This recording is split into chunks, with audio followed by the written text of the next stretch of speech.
Donald Trump's core MAGA supporters are revolting. And this time, it actually matters.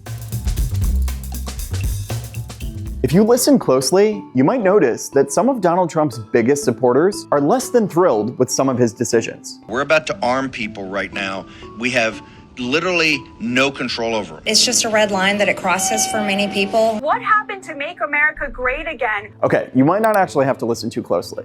Some of them are pissed. And look, Trump has faced revolts and anger in his party before, and he survived every time. But there's real reason to think that something could be different here. The latest iteration of the MAGA rebellion has come over the Jeffrey Epstein Files. The fact that the US government, the one that I voted for, refused to take my question seriously and instead said, case closed, shut up, conspiracy theorist, was too much for me. But it's actually part of a bigger pattern, and it all undermines a core part of Trump's political brand. First, there's Trump's decision to reverse course and continue to fund Ukraine in its war with Russia. Throughout his entire presidential campaign, Trump made no secret of his dislike for Biden's policy of aiding Ukraine. Now, there's a lot of reasons for that. One is that Russia and Ukraine are sensitive subjects for him.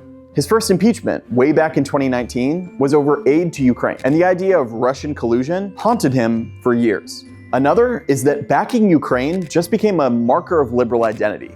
And these days, whenever one side embraces an issue like that, the other side moves against it. But arguably the biggest reason was this. A core part of Trump's political identity from the very beginning has been his criticism of foreign wars and foreign entanglements. Obviously, the war in Iraq was a big, fat mistake. He went out of his way to say that the US, and Republicans specifically, had wasted money and lives on too much stuff overseas and neglected stuff here at home. Now, you guys know that one of the big things we try to do in this series is for all of us to see outside our small bubbles and see the big picture on politics. And that's a hard thing to do, especially in a time of biased news sources and personalized algorithms. And that's exactly where Ground News comes in. Ground News is an independent, balanced news source that aggregates different coverage from different sources to help you make up your own mind about what's going on in the world. Like this piece on how the reconciliation bill will impact residents of Michigan. You can see the different ways the story is covered and the partisan lean or reliability of those sources. And with the Vantage plan, you can even see who owns those outlets, all in one place, which is why Recount journalists use Ground News to make sure their bases are covered. Right now, you can get 40% off the Vantage plan by going to groundnews.com/therecount or using the QR code right here. It all comes down to just $5 a month. And right now, separating the signal from the noise is priceless. Thanks to Ground News for sponsoring this video, and get the link in the description below. He even blames George Bush for 9/11. World Trade Center came down had the during gall your to brother's go after reign. my mother. Remember that. Hold on, let me finish. If you weren't an adult during the 2000s or a political nerd, you have to understand, this was an enormous deal. Republicans did not talk like that. Many Democrats didn't even talk like that. Is Donald Trump right when he said they lied? Well, you know, I think that what Mike Hayden... And over the past decade, Trump successfully refashioned Republicans into the anti-war party. In 2024, they even explicitly framed themselves as the ticket of pro-peace. And now you have Trump, in his second term, returning to unambiguously supporting Ukraine. You have him backing Israel way more than Ronald Reagan ever did, and you have him doing what George Bush never even dared to do, and bombing Iran. He's even emulating Bush when it comes to making up pretenses for war. His own director of national intelligence, Tulsi Gabbard, said that Iran is not close to building a nuclear weapon, which was the pretense for bombing them. But Trump, like Bush, overrode his intelligence authorities. Again, this on its own is not going to break him, especially as long as American troops don't go anywhere. But it is a very notable change for a guy who said that he would end wars. Second, the Epstein Files. No matter where you get your news, this is one story that has really broken through. And now, there's even reporting that Trump is mentioned in some files that the government has. And while it's not clear what those mentions are or what they mean, Trump did promise to release them a bunch of times. It's pretty fair for people to wonder about this. The guy was incredibly rich, somehow became buddies with some of the most powerful people in the world, presidents and princes, Republicans and Democrats, and did unspeakably evil things. And then, before he could even stand trial, he died. It's normal for normal people to have some suspicions. And Trump's ability to harness those kinds of suspicions about the establishment, about the rich, comfortable people in DC and New York, has always been a superpower for him. And this is kind of an awkward thing. Trump was literally friends with Epstein, by his own admission. They hung out, they socialized, they did everything that, just speaking facts here, people have always said incriminates people when it comes to Epstein. But Trump's pitch has always been that he is someone who has been in these rooms of elites and resisted their temptations. The elite who fought other elites. Nobody knows the system better than me, which is why I alone can fix it. But then he won, and suddenly no files needed to be released, and Epstein was completely old news. Are you still talking about Jeffrey Epstein? No longer did exposing the elites and the powerful matter. Again, this is all kind of weird because, again, no one can even really agree what we mean when we say the Epstein Files. But it has struck a real nerve among people who were promised something else. People literally lit MAGA hats on fire.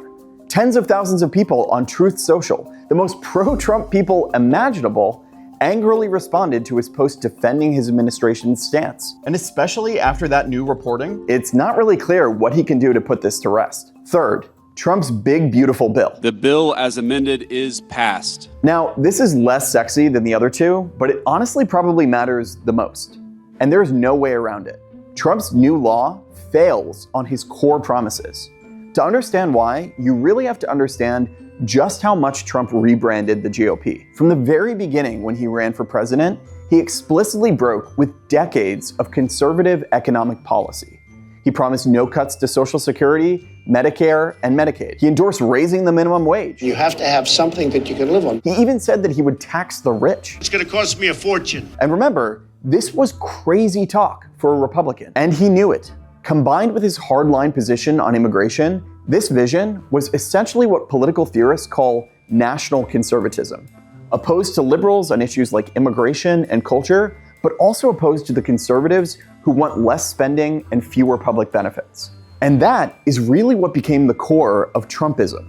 New think tanks dropped. New younger politicians like J.D. Vance and Josh Hawley rolled out policy proposals that were way to the left of past Republicans. And when Trump won in 2024 by making huge inroads among working class voters, it looked like the stars were aligning for this new populist conservatism. And then the big, beautiful bill happened. Look, the law is big and complicated, and there's a ton in it, from new military and ICE funding to repealing clean energy programs. But its main provisions are the tax cuts and the safety net cuts.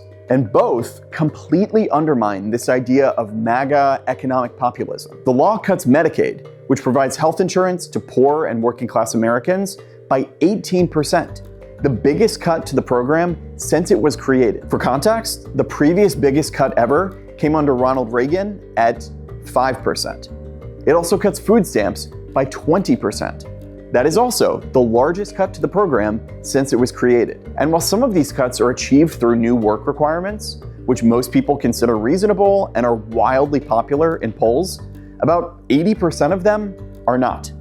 There's a cap in the growth rate of Medicaid spending, way below the inflation rate and the rate of inflation in healthcare spending, which means that the money being spent will now go even less far in the coming years. There's a gutting of an Obamacare provision that provided healthcare to working class people. Now millions of people just above the poverty line will lose insurance. And there's changes to eligibility. For example, having internet access is now no longer considered a basic necessity. It can now be counted against your income and used as a reason for you not needing food stamps. Now, you are totally allowed to support these on their own merits. You can think that it's good to cut spending, or that it's just not government's responsibility to provide these kinds of services. But let's be clear, the standard line that it's just layabouts or illegal immigrants losing benefits is just objectively not true.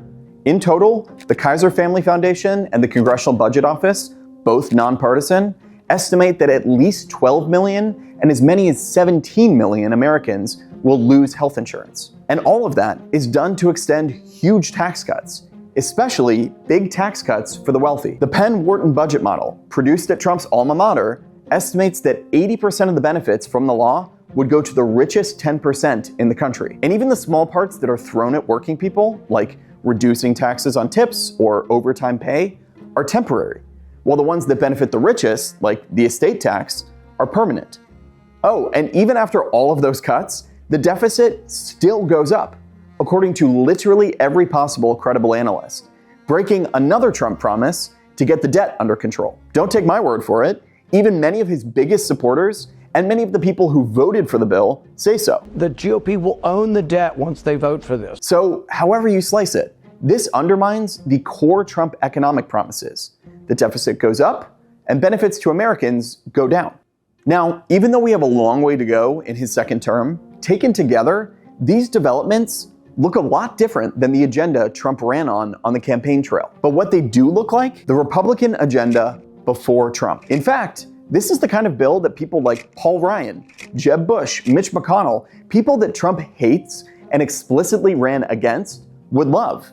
And some of them have even said so. So it's not an exaggeration to say that this is Donald Trump shedding what made him different and becoming more like an old school traditional Republican. And there's some evidence that this backlash could stick. Already, every single poll shows that Trump's big beautiful bill is big unpopular, with even some chunks of Republican voters opposed. 60% of Americans oppose the US getting involved in the Iran-Israel war. And one poll found just 3% are satisfied with the amount of info released on Epstein. And taken together, that should be a real warning sign for Trump. These are the exact things that took down the last two Republican presidents. The perception that they were too cozy with the elite, too focused on wars abroad and not concerned with suffering at home, quick to help the rich and hurt the middle class. And we all saw how that ended for George Bush, leaving office deeply unpopular, politically weak, and disliked even by many core Republican voters. Trump won by being different from them, literally saying he was a different kind of Republican. I'm very different from most Republicans. Now, he's in danger of becoming just like them. And if that happens, the MAGA backlash might just be the beginning. Do you think the MAGA backlash is going to stick? What do you think the rest of Trump's presidency is going to look like? Let me know in the comments below, and hit the subscribe button and hit the bell so you know every time we post a video.